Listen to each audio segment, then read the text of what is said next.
Hey there. You ever feel like you're like walking on eggshells anytime a friendly debate breaks out at like your local Oklahoma BBQ place? Oh, yeah.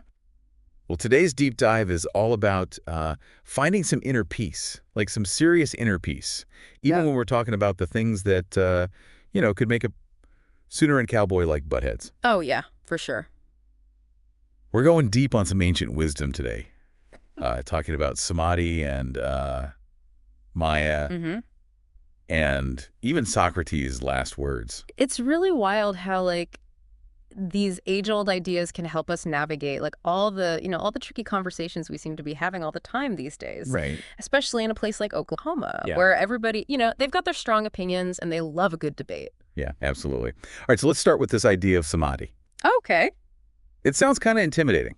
Like Yeah. something you need a yoga mat and a mountaintop for. Right. What's the deal with that? Well, think about your mind, like the Oklahoma wind, it's constantly swirling around, picking things up, never staying still. Samadhi's about finding like the eye of that storm. Okay. A stillness inside yourself that like goes beyond that whirlwind of all those like daily thoughts and all those reactions. So instead of getting like swept up in the, like the drama of disagreeing with somebody, like samadhi lets you just stay calm and present, Mm-hmm. even if someone's like, going after your favorite team or your favorite BBQ recipe. Exactly. It's not about erasing your passions or anything or your Right. opinions, but it's about accessing like this deeper level of awareness where you can like engage in the conversations without getting all defensive or triggered or anything like that. Okay, that sounds pretty ideal, especially when, everybody's fired up for like the next OU-OSU game. Right. But like, how does like a normal Oklahoman, how do they even begin to tap into this samadhi thing? Well, it's a journey and it's often called the pathless path because it's less about reaching like a specific goal Yeah. and more about just like this ongoing process of self-discovery. Right. The sources that you shared, they really emphasize that it's not about adding something new to yourself. Okay. It's more about letting go of the things that are like clouding your true nature. So it's like we're peeling back the layers like an onion to get to that like calm center. Yeah. But wouldn't that like make us all emotionless robots? No, not at all. Yeah. It's more about like recognizing that who you are at your core is a lot deeper than just those surface level reactions and opinions. Sure. And that awareness that you get from that will let you like engage with your passions, but from this place of inner peace rather than getting all caught up in the drama. Okay, so like how do we start peeling back those layers? Yeah. Is it all like, chanting and meditation retreats and stuff like that? Well, those can definitely be helpful, Yeah. but there are a lot of simpler practices that you can like work into your daily life. Okay. Things like mindfulness. Okay. Taking a few deep breaths before you respond to like a heated comment. Right. Or even just like being aware of all those thoughts and emotions that come up during conversations. So like hitting the pause button before you like fire back that zinger about Texas BBQ. Yeah, Yeah, I can see how that would be helpful, especially in a state known for, lively debates. absolutely. It's about shifting from being reactive Yeah. to being responsive, Okay. where you're choosing how to engage instead of just reacting based on old patterns or just like knee-jerk emotions. That makes a lot of sense. But speaking of those old patterns, Right. our sources also talk about this concept of Maya. Yeah. Can you explain what that is and how it connects to all of this? So think of Maya as like the illusion of a separate self. The idea that we're like fundamentally different from each other. It's Right. kind of like we're all living in our own little bubbles. Yeah. Totally convinced that our opinions and our perspectives are the only right ones. Oh, so like those intense rivalries between like Oklahoma high school football teams Yeah. where, everyone's convinced that their team's the best, even though like at the end of the day, they're all just playing a game. Exactly. Maya creates this illusion of separation, Right. which makes us cling to our opinions and our identities. Yeah. Like they like totally define us. Right. And it can make those disagreements feel like life or death, even if it's just about like who makes the best chili in the state. It sounds like Maya can turn like a friendly debate into like a battle for like your entire belief system. Exactly. And that's why understanding Maya is so important. Okay. It's about recognizing that all those strongly held opinions are really just thoughts. Right. They're not the entirety of who you are. Right. And when you start to recognize this illusion, you can like start to loosen its grip and engage in conversations from a more open and compassionate place. Okay. I'm starting to see how this all ties together. Yeah. But how do we go from like understanding Maya to actually changing the way we interact with others, especially during like those, heated discussions that seem to be like a part of Oklahoma culture? That's where those practical techniques we talked about come in. Okay. It's about cultivating a sense of presence and awareness that lets you, like, observe your thoughts and emotions without being completely swept away by them. Okay. Like, imagine you're at that BBQ joint, Okay. and the conversation turns to, let's say, school funding. Oh, right. Instead of immediately jumping into your pre-rehearsed arguments about it, Right. you just take a breath. Okay. Notice that tension in your body. Yeah. And just remind yourself that this conversation doesn't have to define your whole relationship with that person sitting across from you. So it's about creating space between the thought and the reaction. Yeah. Like a buffer zone. Exactly. That buffer zone, even if it's just for a couple of seconds, Right. that lets you choose how you want to respond instead of just reacting all impulsively. Okay. And the more you practice that, the more natural it'll become. It's like learning how to drive a stick shift. Like, at first it's clunky and awkward, Totally. but eventually it becomes second nature. Exactly. That's a great analogy. And just like learning any new skill, it takes time and it takes patience. Right. But the payoff is huge. Yeah. Because instead of those conversations just turning into shouting matches Yeah.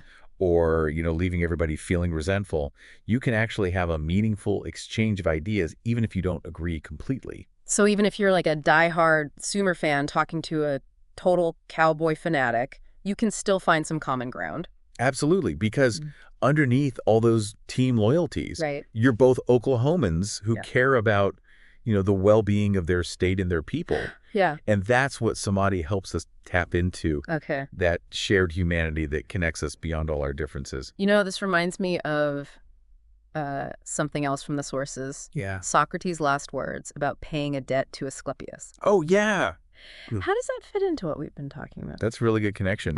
Asclepius was that Greek god of healing. And Socrates' final words suggest that we all have this responsibility to tend to our own inner well-being. So it's not just about like individual peace of mind. Right. It's also about recognizing that our inner state affects the people around us. Yeah. Kind of like a ripple effect. Exactly. If you're carrying around a lot of anger or resentment or anxiety, all those emotions are going to leak into your interactions with other people, even if you don't realize it.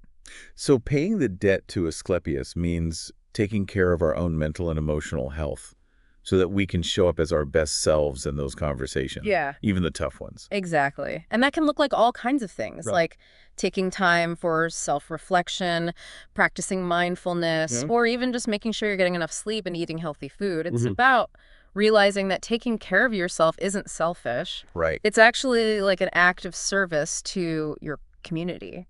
Right. So let's break this down for all our Oklahoman listeners. Oh. What are some concrete steps that they can take to cultivate this inner peace? Yeah. And engage in more meaningful conversations, even when those conversations get a little, spicy. One thing that really stood out to me in the sources was the emphasis on self-inquiry. Oh, okay. It's about asking yourself those tough questions, like, Okay. why does this particular topic make me react so strongly?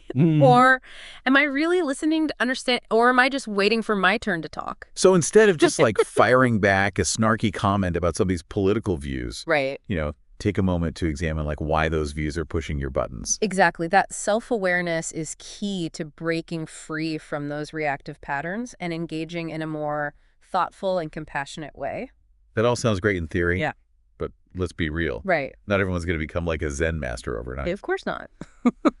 What advice would you give to somebody who's, intrigued by these concepts, but they just feel overwhelmed by the idea of completely transforming their approach to conversations? I think it helps to think about it like building a new muscle.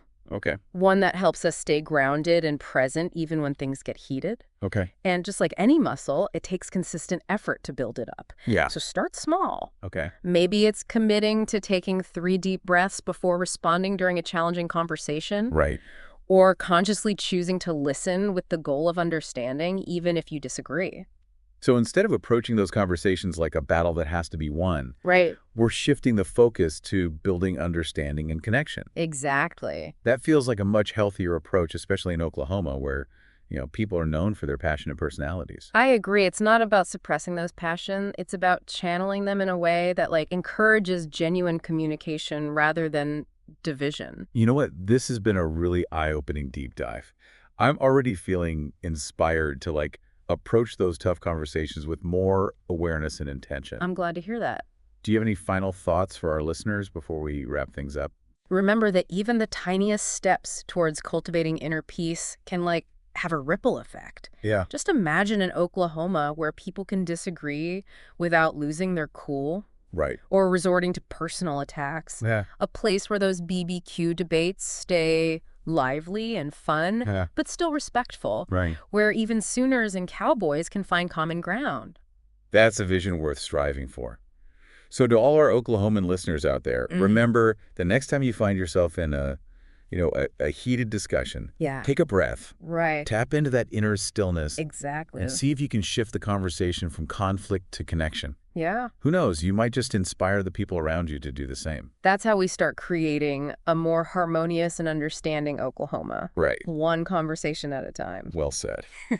Thanks for joining us on this deep dive into the power of inner peace. Absolutely. Until next time, stay Well- curious, stay mindful, keep those conversations flowing. I like that. All right, see you next time. Sounds good.